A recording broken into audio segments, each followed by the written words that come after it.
Hello लोगोफोर दिनै मोनसे गोदान भिडिअ नोंथांमोनखौ जोबोर बरायनाय थाबाय। दिनैनि बे भिडिअनि गेजेरजों नोंथांमोननि सेराव लानानै फैनाय जादों मोनब्रै मिथिनो गोनां खौरांफोर। गाबोन हादरनाङै फालिनाय जागोन 72थि उदांस्रि सान। नेपालाव सोलिबाय थानाय इन्टारनेशनेल मास्टार एथलेटिक्सआव कनसलता बर'आ सनानि बान्था देरहानो हादों। 6,600 खामानि गैयै सुबुंनो सरकारा होगोन गारि बायनो रां। रायजोआव जाख्ल'नाय थगायनाय घुस लानाय सुबुंफोरखौ दबथायनो आसाम पुलिसआ बानायनानै होदों फोनांजाब नाम्बार। बिदिब्ला दिनैनि भिडिअखौ आबुङै नायलांबाय थादो।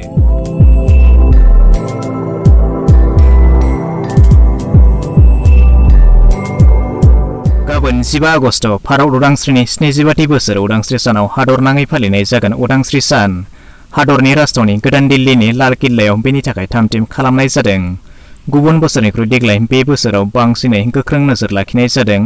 उदांस्रि साननि समाव लाल किल्लासिम जाहाथे जेबो जाथाय जानो हाया बेनि थाखाय नोजोर लाखिनाय जादों।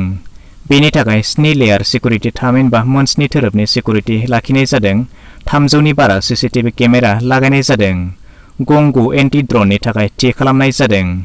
गाबोन फुंनि 7:30 जानाय लोगो लोगोनो हादरनि गाहाय मन्त्रि नरेन्द्र मदि बिथाङा हादरनि फिरफिलाखौ बिरहोगोन। थांनाय 1 आगस्टनिफ्राय नेपालाव सोलिबाय थानाय इन्टारनेशनेल मास्टार एथलेटिक्सआव भारतनि जानानै बाहागो लाहैनो हादोंमोन कनसलता बर' बिथाङा आसामनि उदालगुरि जिल्लानि सिङाव थानाय भकतपारा हालामनि। सानबानि हाबाफारिजों जानाय बे बादायलायनायाव बिथाङा 100 मिटार खारनाय बादायनायाव सेथि बान्था सनानि मेडेल आरो 200 मिटार खारनाय बादायनायावबो सेथि बान्था सनानि मेडेल देरहानो हायो। बिथांनि बे देरहानायाव ओनसोलजों लोगोसे हादरनि बयबो गोग्गानाय फोरमायदों। फोरमायनाय बायदिब्ला दिनै 14 आगस्ट खालाराव बे बादायलायनाय हाबाफारिया थुंगेगोन। जुदि नोंथाङा सासे खामानि गैयै बेकार सुबुंब्ला नोंथाङाबो बे खाबुखौ लानो हागोन।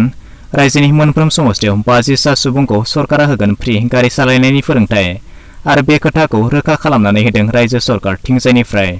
बेबादिनो गासै आसामाव 6,600 सुबुंनो बे खाबुखौ होनाय जागोन। बेल' नङा, बे सोलोंथायखौ लानायनि उनाव सरकारा नोंथांनो बानायनानै होगोन कमार्शियेल गारि सालायनो थाखाय लाइसेन्स। नाथाय बे लाइसेन्सखौ बानायनायनि उनाव नोंथाङा रावनिबो प्राइभेट थामहिनबा पार्सनेल गारि सालायनो थाखाय पारमिसन थानाय नङा। आरो जुदि नोंथाङा लुबैयोब्ला बे सोलोंथायखौ लाखांनायनि उनाव गारि बायनो थाखाय नोंथाङा सरकार थिंजायनिफ्राय 1 लाख रांबो मोननो हागोन। सोरबा सुबुङा नोंथांनिफ्राय रां नागिरदों नामा? नोंथांनि पेन्सननि खामानि मावनायाव सोरबा मावख'गिरिया नोंथांनिफ्राय रां बिदों नामा? रां होआब्ला बबेबा स्किमनि खामानि मावाखै नामा? जुदि नोंथांनि मेगन सिगाङाव सोरबा सुबुङा सोरबा अफिसारा नोंथांनि खामानिखौ मावनो थाखाय रां नागिरदोंब्ला 1 सेकेन्डबो गोबाव दा खालामसै। वाट्सएपआव मोनसेल' मेसेज लिरनानै हरदो।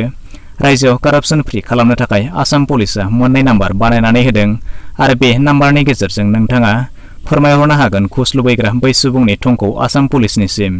बे नाम्बार मोननैया जाबाय 6026901243 थामहिनबा 6026901243 थामहिनबा नोंथांमोना बे वाट्सएपनि गेजेरजों मेसेज लिरहरनो हागोन। नङाब्ला आरो मोनसे नाम्बारा जाहैबाय 1800345367 थामहिनबा 180034533767 नाम्बाराव नोंथांमोना कलबो खालामनो हागोन। घुस लाग्राया बेसेबा गिदिर अफिसारानो जाया मानो, बेसेबा उन्दै मासिनि सुगिदारानो जाया मानो, रावबो बेनिफ्राय बारग'नाय नङा।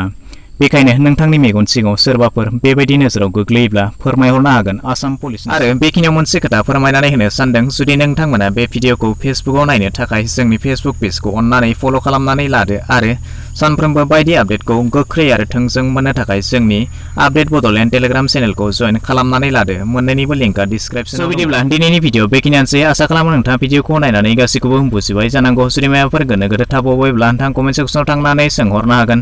भिडिअखौ नायनानै मोजां मोनबायब्ला मोनसे लाइक खालामदो, गाज्रि मोनबायब्ला डिसलाइक खालामदो आरो जुदि चेनेलाव गोदान नायगासिनो दंब्ला अननानै चेनेलखौ साबस्क्राइब खालामनानै लानोबो दाबावगारदो।